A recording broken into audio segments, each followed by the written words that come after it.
Hello, everyone, and welcome back to Club Moffat Talks. It is our Thanksgiving November edition of the podcast. I am Ryan Samuelson. I am the Associate University Librarian here at Moffat Library.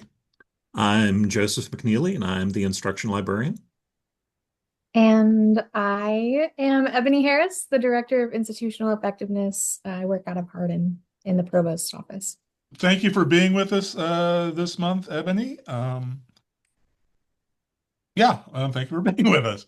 Yeah. Usually we start off this talking a little bit about what we've been doing lately, any type of media that we've consumed lately. I guess I'll start since I'm already talking.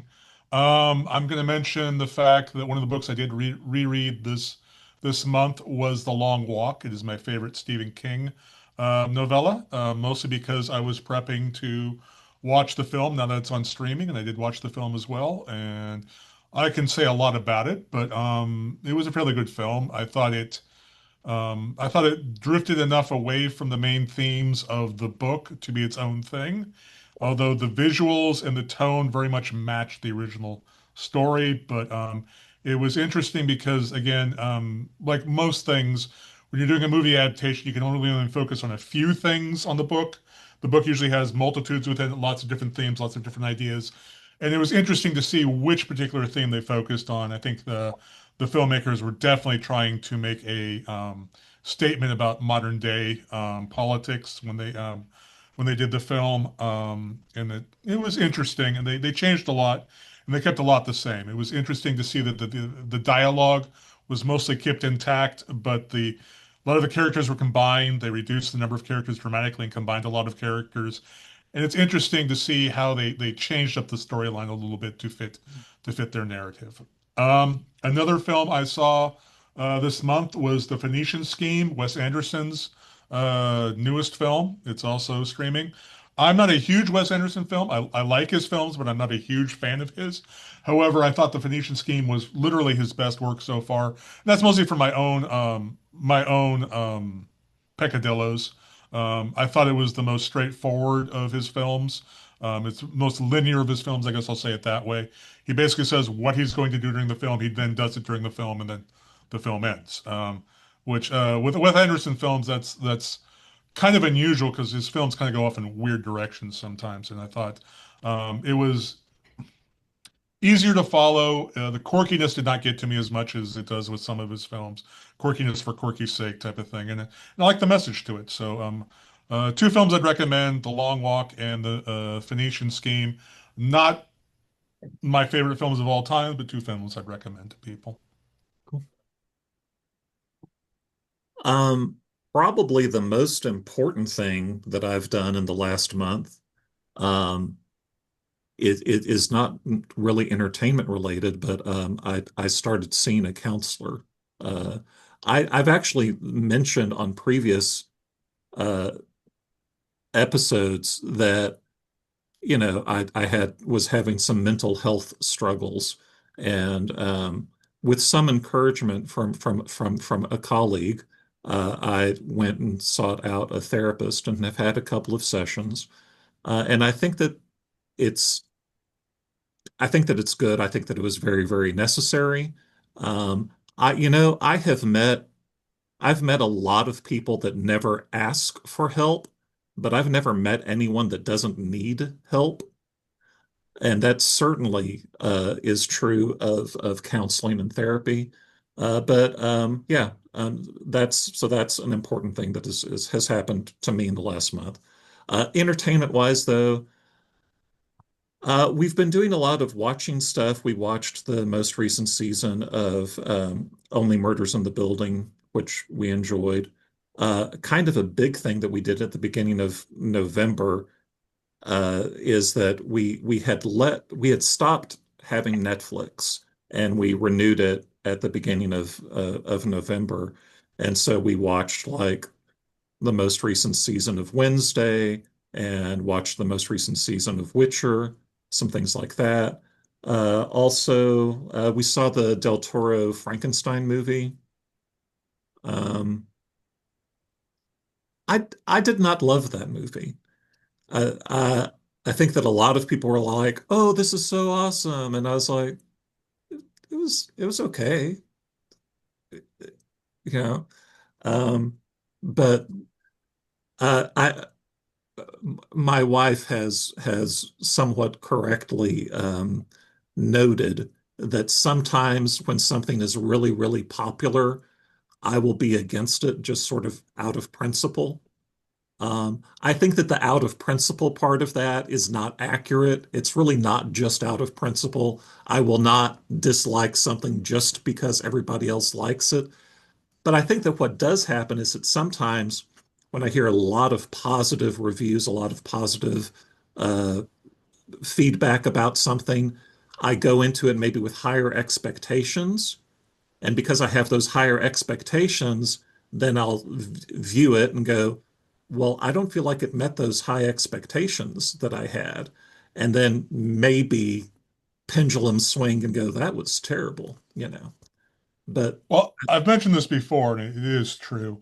You will also like give genre films and genre media like a 20 point um bonus just because they went ahead and did something in a genre of some sort, usually fantasy sci-fi. You're like, okay, they went ahead and did a fantasy sci-fi. I'm going to give them a little bit more benefit of the doubt because so. I, Yeah.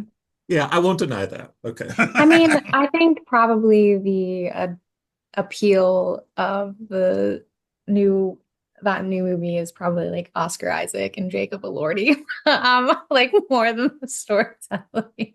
There are so many memes right now on TikTok about monster lovers and things like that. So Yeah. like I feel like that might be hitting a different audience. And I think it was definitely for women more than men Yeah, in a lot of regards. no, I get that. And I mean, I I haven't think, seen it though yet, so I okay, can't really speak to that. in general, I think that Oscar Isaac is a very good actor. Hmm. Um, I don't think he was necessarily the right person for that role. Mm. But yes, his he's good. The and yeah, you've got the good looking guy that they scarred up. It's like, oh, he's so hideous now. And it's a little bit like the thing that they talk about in the Wonder Woman movie with Gal Gadot, where she's, trying on clothes and then puts on a pair of glasses, and someone goes, oh, yes, you're completely hideous now. You know, Hmm. so there is that thing. Well, I mean, when you read the Frankenstein like thing, I mean, he was beautiful. He was stunning. I mean, he was like, I mean, that was the whole thing is that he was grotesque and beautiful at the same time. Yeah. So like I like he's not supposed to be like I mean, he's supposed to be an angel. I mean, like his beauty like takes, the dog like the Frank, actual Frankenstein like by surprise and it's that beauty that is so horrific. So, I don't know. I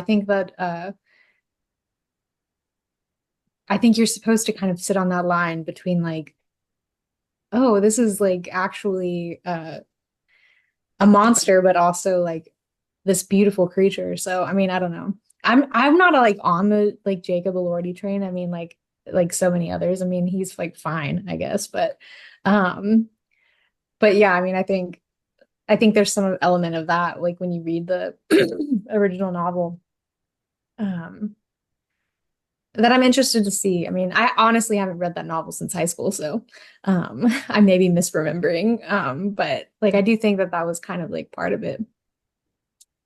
Yeah. Yeah. What you're telling me is basically it's the SNL parody from 20 years ago, the Twilight parody where they just replaced vampires with Frankensteins, is what you're telling me, basically. Sure. Yeah, maybe. Yeah. I don't know. But like personally, I mean, I'm also kind of like I don't know, we just finished out Halloween and I'm still kind of on a horror kick. Mm. So like I watched the Gary Oldman like Dracula, movie with um oh my gosh, the most famous people in the world and I can't remember their names. But anyway, that was really good. I enjoyed that. It was kind of a silly I mean not silly, but the creative like elements were interesting. I kind of enjoyed that. And then the costuming was like fun of like actual like the old decrepit Dracula. That was kind of neat. But I also did the same. I mean, I watched all of Wednesday, um, the newest season. I also watched is it Haunted Hotel, a new cartoon? I think it's from the same creators as like maybe Bob's Burgers or something like that. Definitely a lot of the same voice actors, like Tim Forte, Will Forte. Um, that was really cute. I really enjoyed that one. I highly recommend. Um, but in terms of mo like books, I picked up a book. I got my library card for the public library downtown this summer. So I've been trying to check out books and wean myself from Amazon like books. Um, but my latest read, I just finished it last night, literally, was a book called Sister Maiden Monster. And it's kind of like a Cthulhu-esque eldritch, god horror scenario, but it starts as like a pandemic. Um, and post-COVID, like this book was written in 2023, and they mentioned COVID and they thought we were all through with that. And then the next big thing, comes. Um, and these people are mutating, right? It's kind of, and it follows three different women through this like storyline. Um, and it was a really strange ending. Like not what I expected. It just kind of stopped. Um, like it was like it didn't resolve, like nothing resolved. It was really more just like three snapshots of like this horrible time and how these women were like interfacing with it all and like their role to play like in the horror narrative or whatever, all interconnected. But yeah, it just stopped and I was like, oh, like, okay. Um, I guess I'll just sit here and wonder what happened. I will take this opportunity to remind you, though, as a staff member here at MSU, you can do an interlibrary loan request for any book you want to, and we can have it hand delivered to you. Yes, yes. I tried your interlibrary loan one time Uh-oh. for a movie called Toys with Robin Williams because I couldn't find it anywhere. And I went through the library and I found it and I requested it. And then I got an email saying it was canceled because they couldn't find it. Um, Sometimes what it comes down to is a lot of times, especially with DVDs, libraries are very hesitant to mail those to people. I know we used to do it all the time here, and they'd come back broken and smashed a lot of times, for unfortunately. sure. No, I mean that makes sense. But it's actually a really hard movie to find. I finally did get it my hands on um like an unopened VHS and a DVD, but we had to go literally to eBay. Um, Wow. just someone like they don't sell it anywhere. It's not on any streaming services. Like you can't even buy it for $5, like on Google or or Amazon or something. That's also a movie I highly recommend. It's probably one of my very favorite movies in the world. Visual stunning film, when I remember. Yeah, so good. And like the music video they make, I love it. Yeah, I love that. I love that movie so much. It was like a movie I watched over and over when I was a kid. Along with like Drop Dead Fred, and like the Ace Ventura movies. I watch those all the time. Like all the time. They unfortunately make up a large proportion of my personality. Um, and they're so inappropriate. Like so inappropriate. Um, but yeah. I Oh, I hear you there. Rick Mayall died a few years ago, and it really struck me because he was one of my favorite performers, from the young ones to Bottom to, as you mentioned, Drop Dead Fred. He is, I think, one of Mhm. the great British comedians, very underrated, and he died recently, well, a few years ago, and it really, he's one of the few people performers out there that really affected me when I found out that they had died. Mm. Yeah. I would say Robin Williams was like that for me. I still like feel it. Like I still feel like so much sorrow about it even now. And that was I think he died when I was in high school. So, Yeah. yeah. Yeah, I think that I think everyone has someone, some musician, actor, author that has been important to them that you can't believe is gone and you won't get to experience their work anymore. Yeah. Yeah. And he just died so tragically as well. I mean, I think it's like kind of a similar situation to like Bruce Willis like right now with like the dementia and I just can't imagine being so funny and so influential and so in the public eye to just like lose control of your mind and your body. That just seems like the worst fate, honestly. And yeah, yeah. He was such a complex like individual, like that just I think struggled his whole life and you know, but also made such wonderful, wonderful things. So Yeah.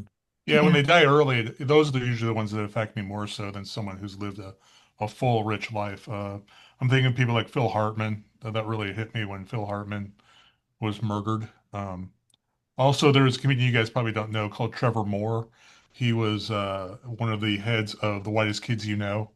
And during Yeah, I do. COVID, he had started to have a comeback. He'd gotten together over Skype and over Zoom with the other members of the troupe, and they had started to put out new material, and I was keeping up on it. And then one day, his YouTube channel just kind of went dead, and it's because he fell off the back of his house and cracked his head open and died. Mm. Yeah, I knew this. My partner um at the time was loved The Whitest Kids, and would laugh like bigger than any like any other content like he'd ever watched. And then he would listen to I think there was a podcast about it and stuff like that. And yeah, that was a really sad day. Well, this Um is a depressing podcast so well, far. like life is real and some of those things are like what everyone's going through. So there's a place for it for sure. So, like Joe, if you need help, there are, again, I will remind people to take care of your mental health. Seek out help if you need help.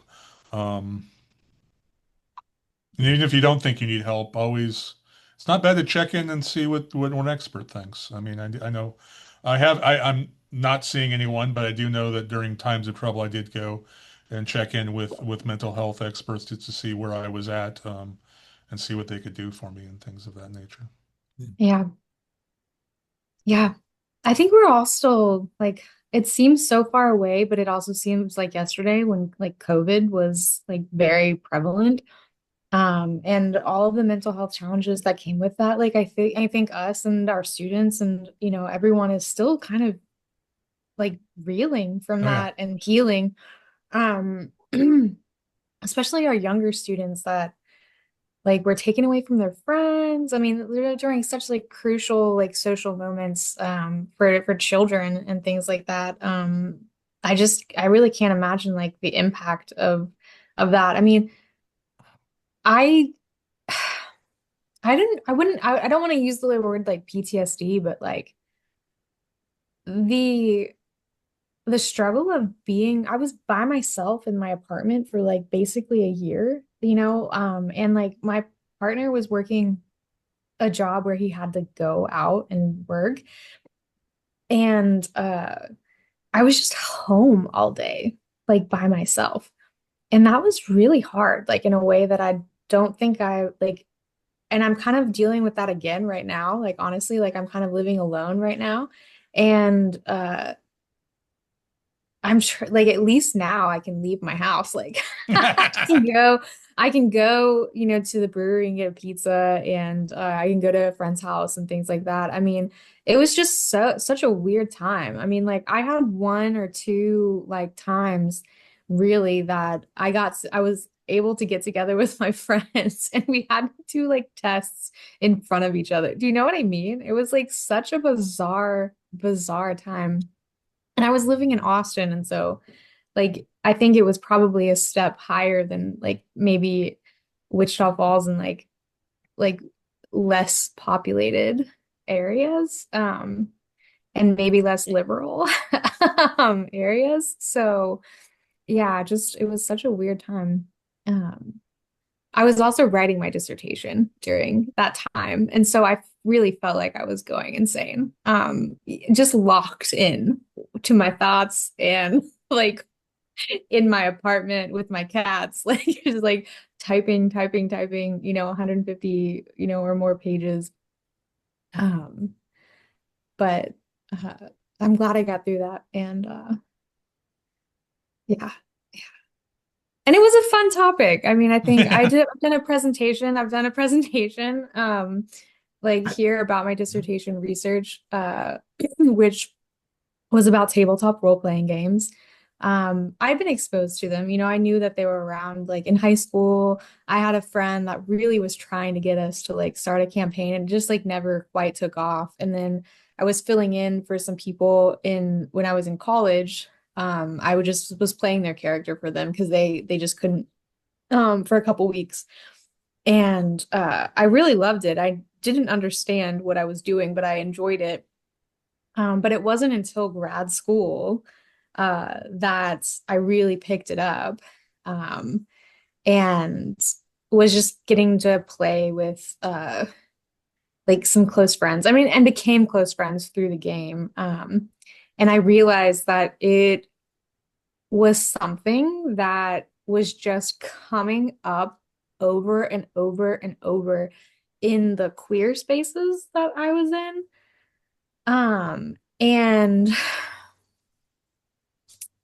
it was to a point where I was like, every time I would be in a queer, like a primarily queer place, I would be like, and who plays Dungeons and Dragons or like other role-playing games? I mean, and it was like over half of people in any, given space. And then like if they weren't doing that, they were playing Magic the Gathering, like or some other video game, World of Warcraft or something like that. One of the other role-playing kind of games. And so it was just so prominent that I was like, what is it about this? I'd had my own experiences and had my own like theories about it, which I don't even know if I'm allowed to talk about. So, like, I honestly don't know if I'm allowed to talk about it, given the constraints politically right now. Um, but it was such a cool time, and I really enjoyed it. I took a lot of care in the ways that I had kind of designed my study, and was pulling from different research methodologies and like theories around sense making and identity and how we read and write ourselves and others, and that was really. Um, like I really was kind of focused on this idea of literacy as identity building as literacy, and how we are constantly reading ourselves into the environments that we're in, and how it changes the story, right? I mean, every element changes the story and changes who we are, and what are the opportunities to do that work intentionally.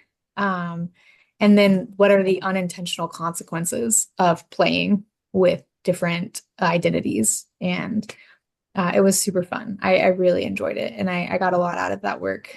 Um, Yeah.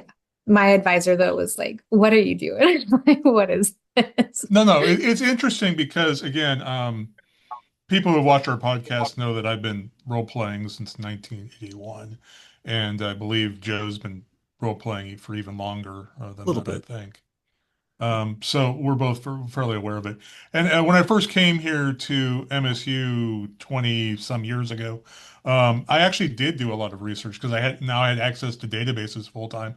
I was a librarian, so I actually went to go see what research was out there. And there wasn't a whole heck of a lot 25 years ago. That's no longer true. There is tons No. and tons of research out there now. But yeah, well, a lot of things you're talking about, a safe space, for example, to explore one's as you said, one's identity, a safe place to even more basic than that, a safe space in which to engage in social interaction, basically, was one of the things that was a big aspect of it. And I know out of my own groups, I've had three longtime players of mine who have since come out in the last 10 years as queer or trans. So yeah. Hmm. Yeah, yeah, absolutely. Yeah, it's there's definitely something to be said. I mean, I talked to a lot of people and I think I had um 19 people that I interviewed, and they were all, about an hour and a half, 2 hours, 2 hour interviews. And I asked, the same questions, but also just had conversations with people, right? And let it go where it would, right? And one of my most like memorable experiences was talking to, this person, they're called Morgan in my dissertation, and their wife died. Uh, and they had to process that in their campaign because she was one of the characters. And, like it, they were still a friend group and this was still important to them. And so like the DM like wrote this ending for her, like this meaningful death, basically, like in their story. And so they were processing this grief like from their characters, and as like players like that loved her. And that was just such it really kind of highlighted that parallel, work that's being done. I mean, you're here and there, and like the power of fiction, right? Of putting yourself in situations that aren't yours, to process real emotions and grief and all of that. And so yeah, that was a really powerful moment for me that just kind of highlighted the importance of having spaces where you trust the people around you to allow for that like vulnerability, right? And that they respect and understand where you're coming from enough to, and that they're able to care for you in the way that you need as well. And I had moments of that, like with, my D&D group. There was also clear examples of like what can make one fall apart, and things like that. And that kind of just very narrow line that you have to kind of walk in Yeah. order to keep the balance, keep the tension, keep that, like you don't want it to be so safe because the risk is what's fun, right? Like the challenge is what's fun. Um, but doing so safely in a way that like you're able to take those risks, right? And what those environments look like. It's all part of that conversation I was having at the time. Yeah.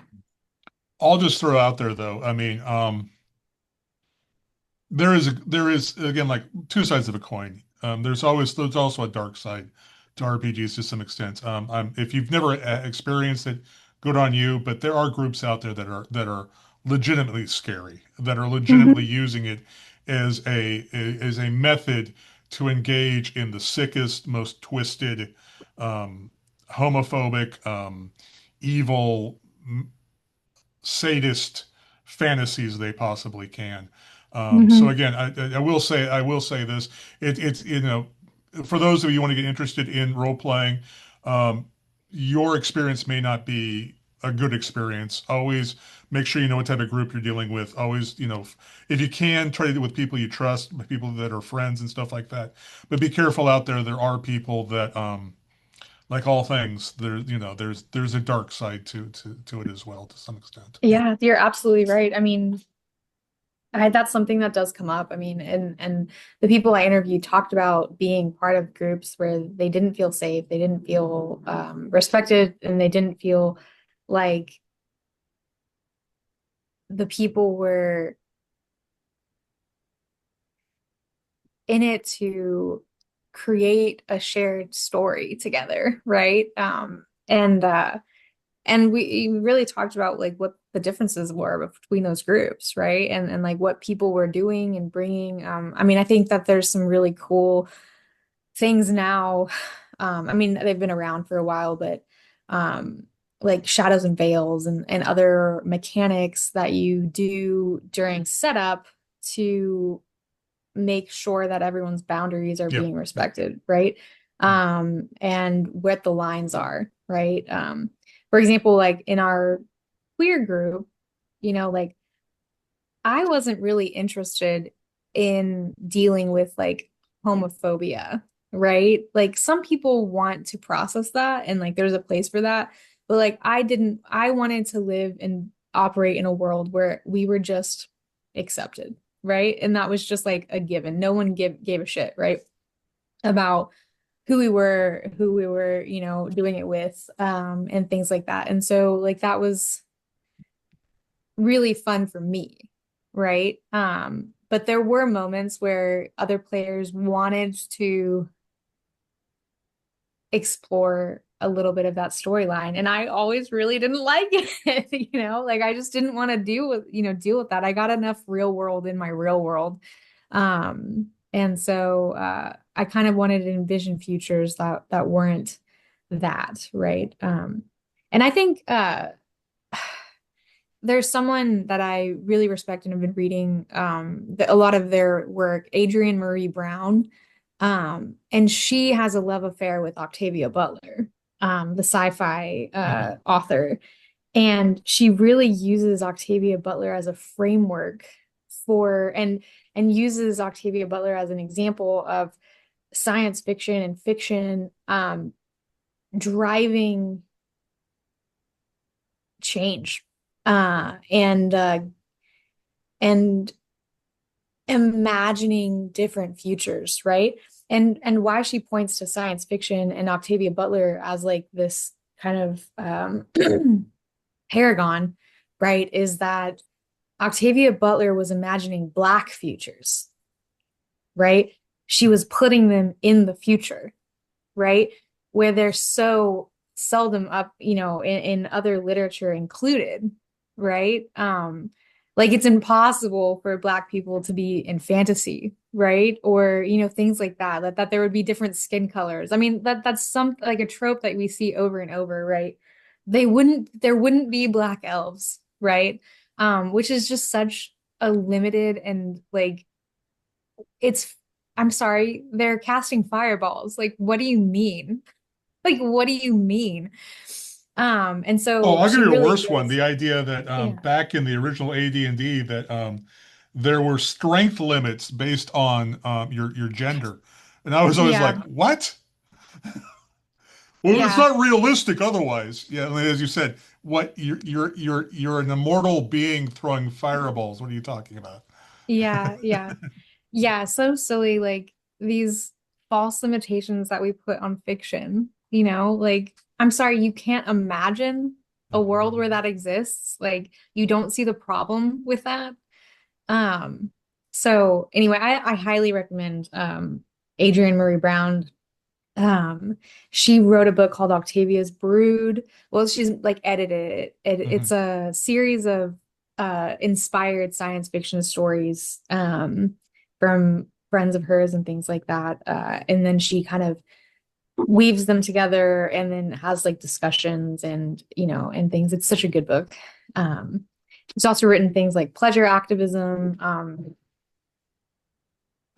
Sorry, my cat just knock something onto the floor. Um, but the pleasure activism is also something that I talked about in relation to my dissertation, and how like equity requires and necessitates joyful activity.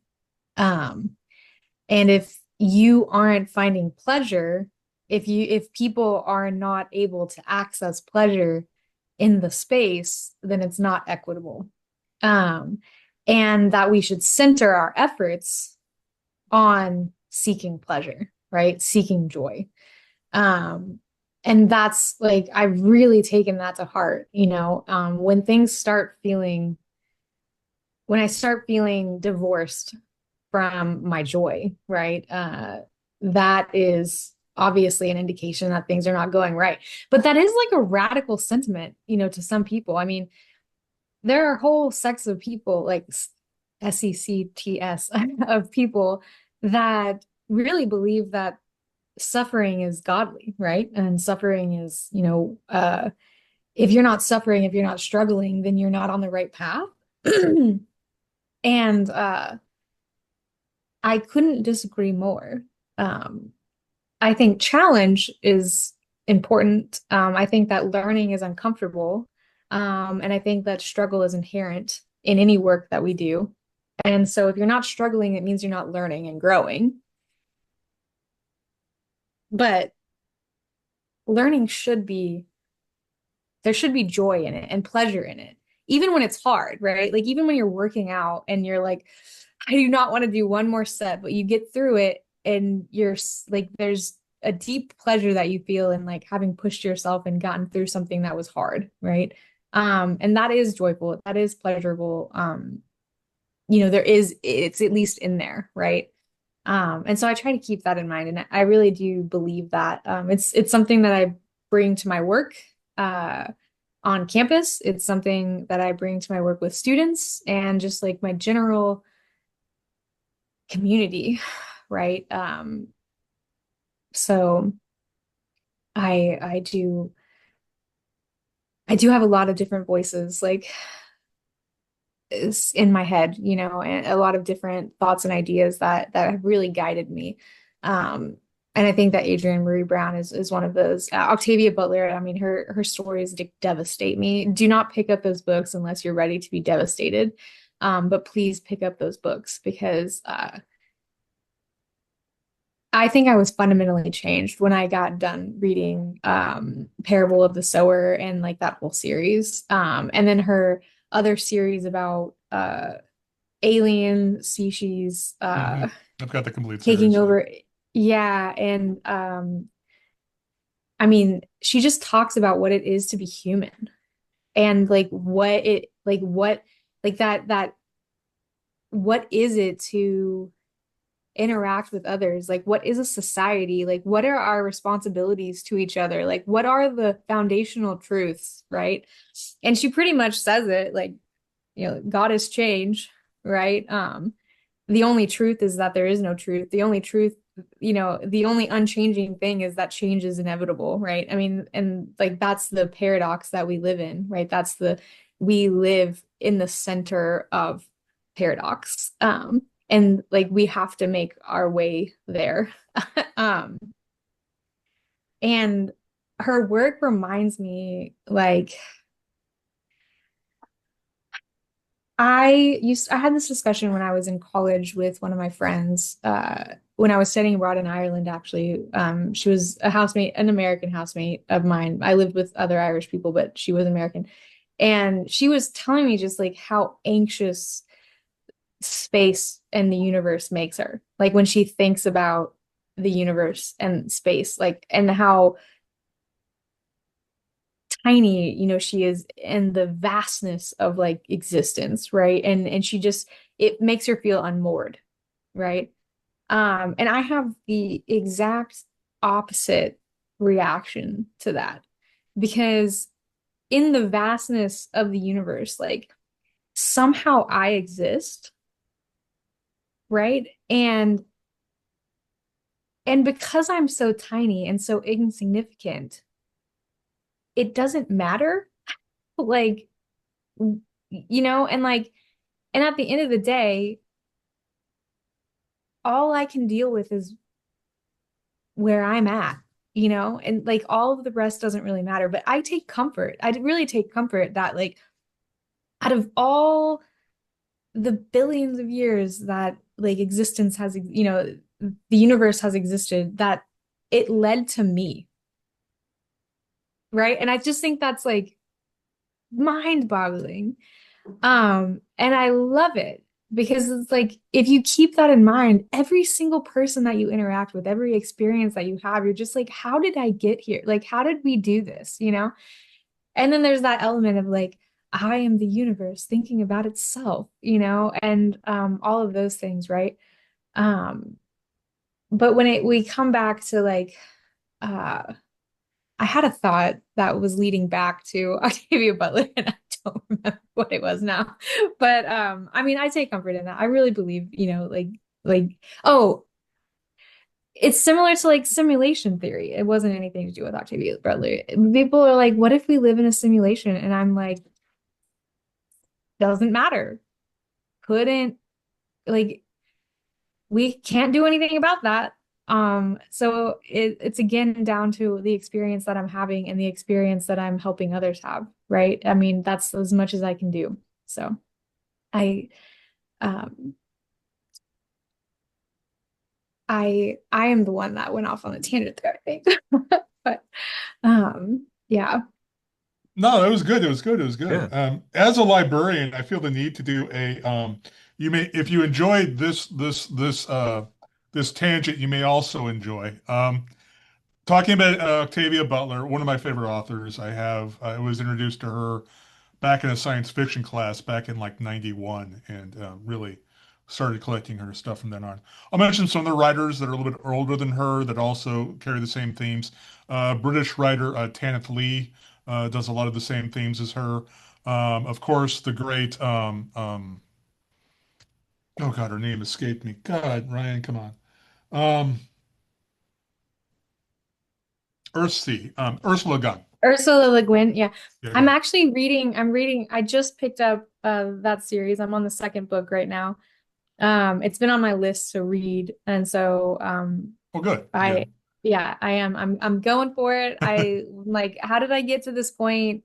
Where did I miss them when I was a kid? I didn't hear about this person until I was in grad school. So, I'll throw um, another one out there that you may have never heard of. Samuel S. Delany, uh, gay black writer in the 1960s, who got away with it because no one knew. But love his work as well. Also, I'll throw out, based on what you just said about your philosophy of nihilism, C.L. Moore, Catherine Lucille Moore from the 1930s. is that what I am? A nihilist? Is that how you would Well, describe if you've philosophy? listened to a series of lectures I did on on the Cthulhu mythos I did with Peter Fields, we ended up talking something about the new weird movement, and Octavia Butler is sort of part of the new weird movement. And the novel you just mentioned from 2023 is going to be Hmm. part of the new weird movement, but it is Yeah. very pro queer, strangely enough. And we talk about that in the thing. And one of the people that led to that is the author C.L. Moore. She is she was part of the Lovecraft circle, and one of the things we talk about is how she kind of redirected the nihilistic message of the Cthulhu mythos as being something positive. And so when you said that, I love the fact that if the universe is so large, if nothing I do matters, then the only thing that matters is what I do.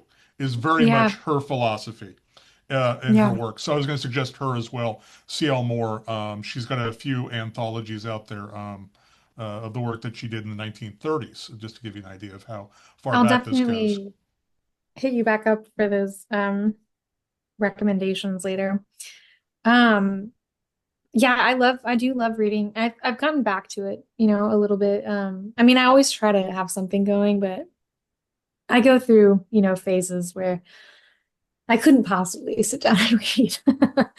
Um, but lately I've been trying to make it a priority um, to engage in different ideas and to I've been trying to do like fiction and have a nonfiction going as well. It's much harder for me to read nonfiction. I just don't like when I read a fiction story, like I hunger for it, like I and devour it like quickly, usually then and I will obsess about it too. That's like all I can think about. Like I'm at work and then every other thought is like, oh, why don't you just open up your book and read the rest of that chapter? Like why don't we like finish this story? And I got a book from the library called Fury Born, cool book, um, about angels and they call them angels anyway, and how they've taken over and stuff like that. But I read the first one and then I went to get the second one and they just don't have it at the library. Like they never have had it. They have the first book and the third book. And I was like, where's the second book, guys? Where's the second book? This is untenable. Like you're gonna go make me buy this book. Like Dan Winslow. Just contact Dan Winslow, tell him to buy the book yeah, for you. He will yeah, buy the yeah. book and hand it to the library. They requested, yeah, they're doing it. But I went to the front desk and I was like, is it here? Like, is someone just checked it out? Like, it's not on the app. Like, so I'm thinking you just don't have it. And they were like, yeah, that's really strange. Like, I'm trying to support the library. Like, I'm trying to, like, you know, be more sustainable and, get off my phone reading books and stuff. And y'all are not helping me with it. Not I having will, this if you want book me to, I right can pull the now. curtain back and explain what's going on. It has to do with when our budgets come in, basically. And so we're Yeah, like, no, I we need know. to spend everything on their budget. So, oh wait, we have one book in this series. Let's buy another book. What's out now? Oh, it's the third book. I mean, Yeah. that's how. And No, when the second book came out, it may have been the situation where we didn't have much in the budget. So again, it's all based on that sort of stuff.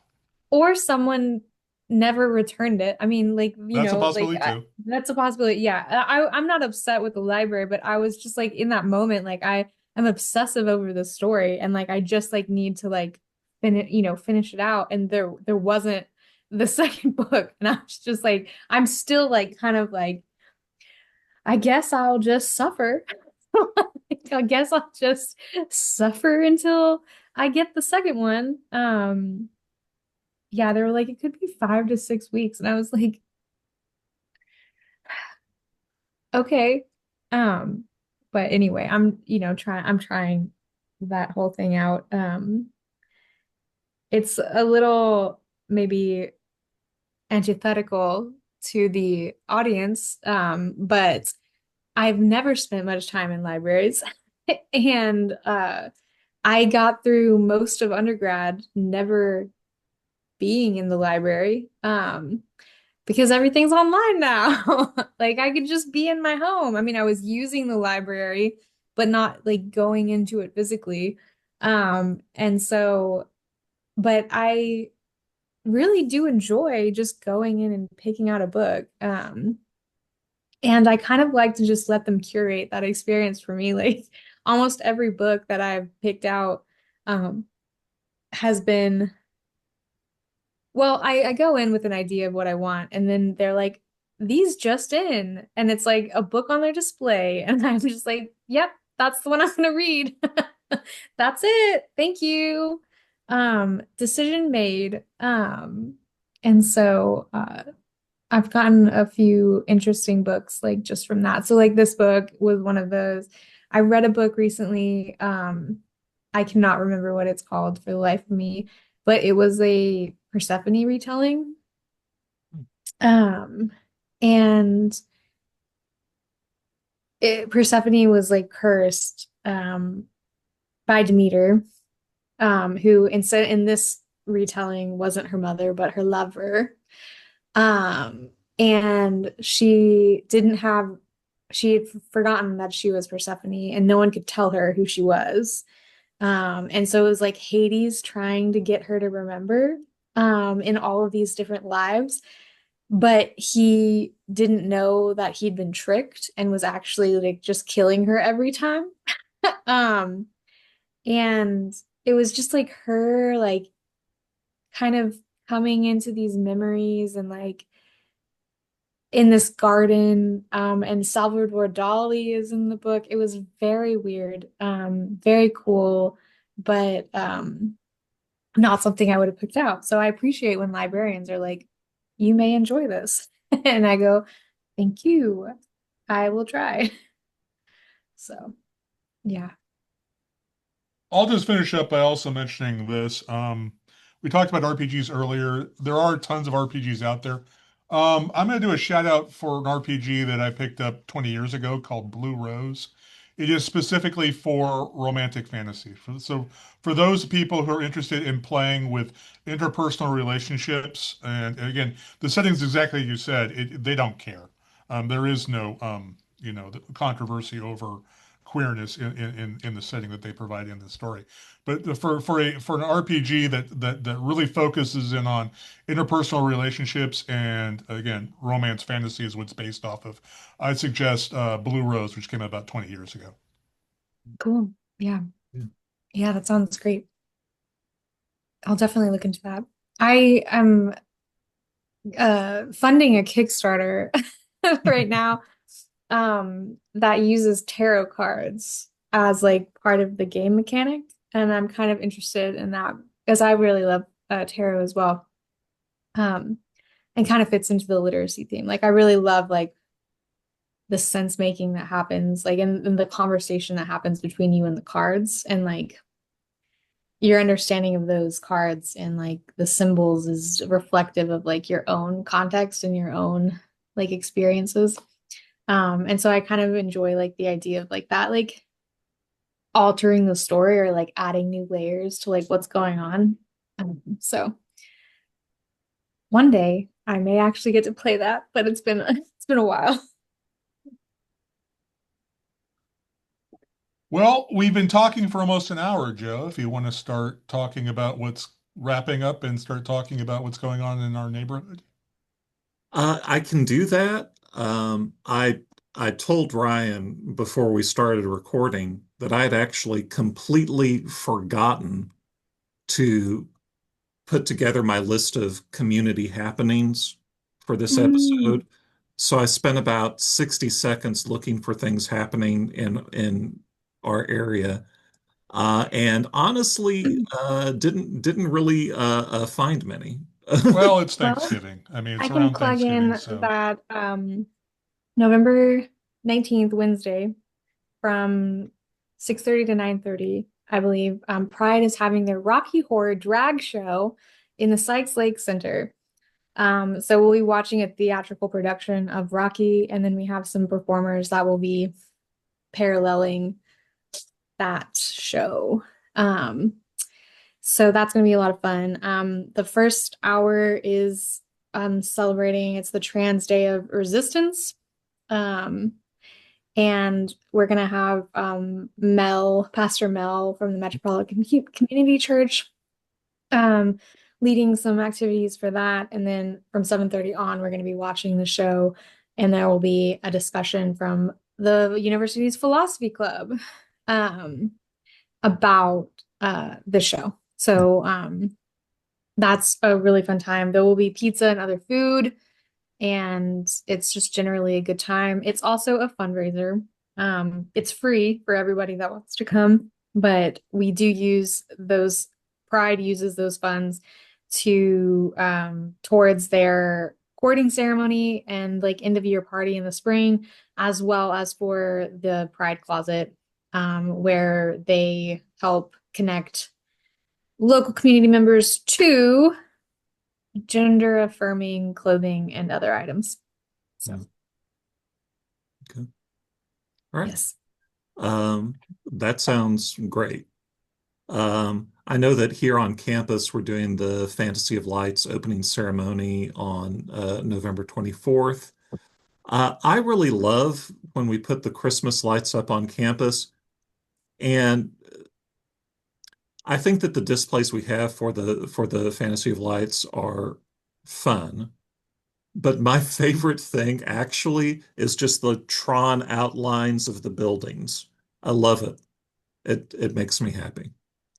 Um, Another thing that's I good.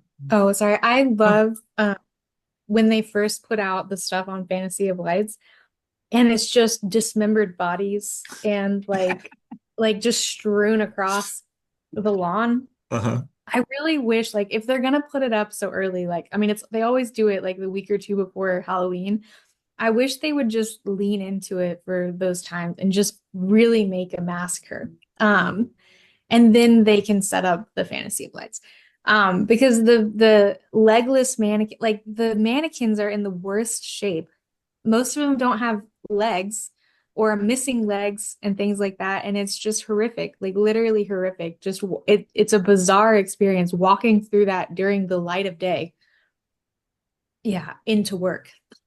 So, yeah.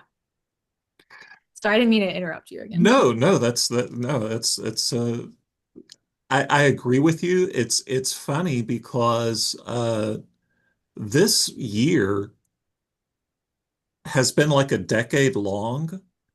And yet I saw them starting to set up the displays, and I was all like, weren't these just up like last month?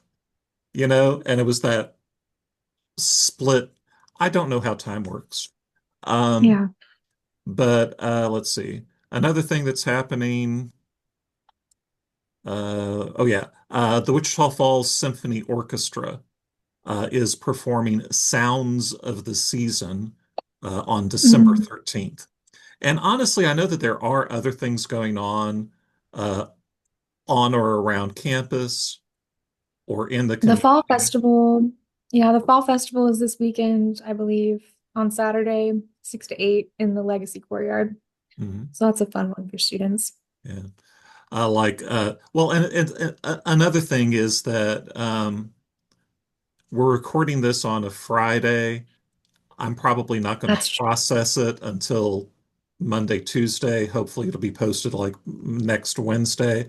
So there's things that are Yeah. happening that it's like, oh, I shouldn't announce this, or it's silly to announce this because this is going to go, be posted after it's happening. Like, Yeah, that makes sense. I mean, like my family's probably going to go to the Hanger Holiday thing this weekend, which we always have fun doing. But I'm not going to announce on our thing about, hey, everybody go do this, because you can't. By the time you hear me say Yeah. this, it's already happened. Uh, but yeah. Um, I will say though that when I do find things that are happening in the community, uh, there's a third place that I usually don't mention when we're doing this. I always tell people to check out the events section of MSU Texas homepage, and I tell people to go and look at the calendar at discoverwichitafalls.com. But the other place where I find events is on Facebook. Mhm. That's the really only reason I have a Facebook is because Wichita Falls puts all of their stuff on Facebook. Like you don't know what's going on unless you go to Facebook, and it's so annoying. Yeah, But yes, that's my main way I know what's going on in Wichita Falls too. yeah. It's I already did our end tagline thing, but I'm going to retcon something here. Um, I I was having a conversation with one of our student workers at Circulation, and she is not native to America, and she was asking why people love Halloween. And so I was having a discussion with her about that.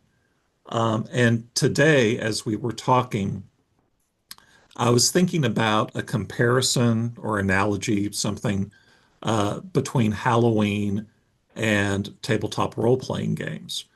Because Hmm. one of the things that I told her is that there are people who don't get to be themselves during the year. And then at Halloween, they get to take their mask off and be who they actually are. And then there are other people who get to be themselves usually. And then at Halloween, they put on a mask to play as something different, you know? And I think that there's an element of that with RPGs. Um, I I didn't realize it necessarily at the time, but I played for several years with someone who continually played the type of character that he wanted people to perceive him to be. It Mm, wasn't necessarily who he actually was, or even necessarily who he aspired to be, but it was what he wanted to be perceived as. Um, and it was just that thing about the masks that other people hand us and the masks that we choose for ourselves is hmm. interesting. And I think that that comes into play Yeah, with RPGs. Um, yeah.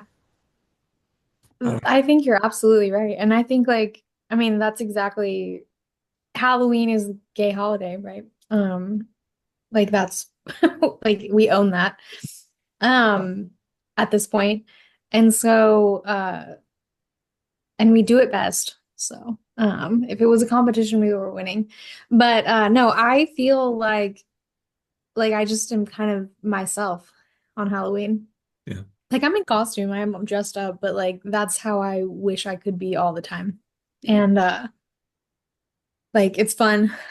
I don't feel like I'm playing a different role. Like I just feel like that's like how I wish we could just all exist in the world is like yeah, the cuckoo crazy things, you know, like I want to wear vampire teeth and I want to wear my yellow wig and that's just like how I kind of wish that like day to day could be and that everybody could just like express themselves in like all of those weird crazy ways all the time without it being like an issue. And luckily, you know, I think they were kind of moving that way. I mean, tattoos are a lot more common, you know, hair color, all of those things. Clothing is, you know, becoming more, you know, um, there's a wider range of acceptability, right? I mean, I, but we're still very constrained, you know, we still work at a university and like I'm, you know, an administrator or whatever, you know, like in my role. And so like I have to keep like that um you know, at the forefront. You know, I have to think about that, how I'm going to be perceived and like what I'm communicating to others, you know, and what message that they're going to take, right, from those things. So, um yeah, there's so many masks being handed to us all, right? And we're expected to kind of wear and play those roles, right? So I totally get that. Yeah. all right. That it was just I didn't have a time when I could insert that into the conversation earlier, and I don't know, it was a thing that I wanted to get out. But I guess we probably should wrap up at this point. Ryan, do you want to tell people goodbye before I stop the recording?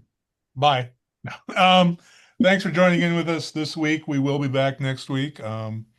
Don't know what we're doing. We'll find out when we do it. Yeah, there are a couple of people that I'm trying to get a hold of to come in as guests.